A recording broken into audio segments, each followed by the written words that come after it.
Chiếc nhẫn cưới ngày nào hứa sẽ trao nhau mãi mãi, còn nhớ không em nhớ đến bao kỷ niệm đôi ta,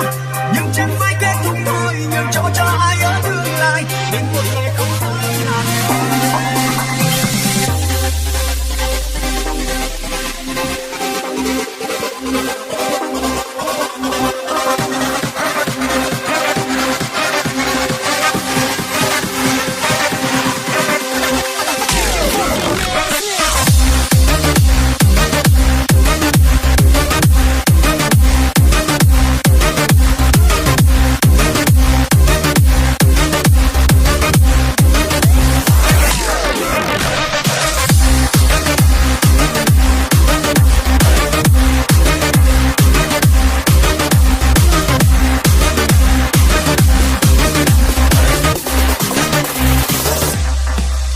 ngày em bước theo chiều nắng vẫn không dịu ngọn đôi môi em, nhưng đối với anh mưa rơi khắp lối đi,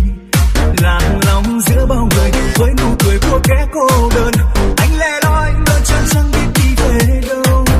pháo rộn ràng em nhẹ nhàng theo người ta lên xe hoa, váy cưới cô dâu em xinh như đóa hoa, còn tôi vẫn nơi này giấu những giọt nước mắt trong lòng, rượu ca uống nhưng chẳng say em nào có hay. Những năm tháng ban đầu đánh rơi sao quá vội vàng, đến phút cuối giờ này tin em về nơi xa ấy. Anh nuốt hết những đắng cay để mong em yêu sẽ yên bình, anh nguyện cầu cho em luôn được hạnh phúc.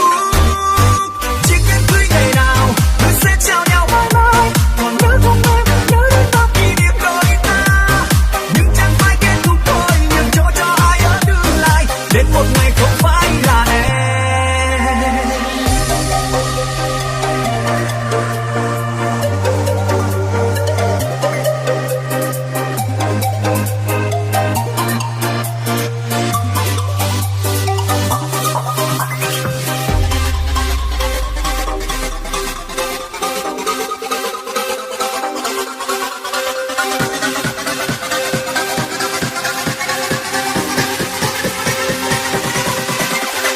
Take your fucking hands now.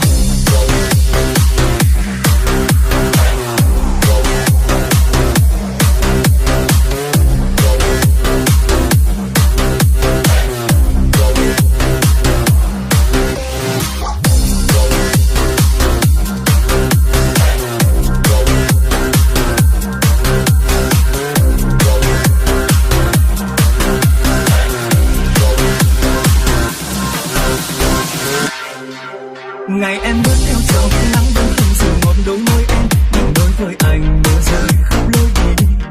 lạc lòng giữa bao người với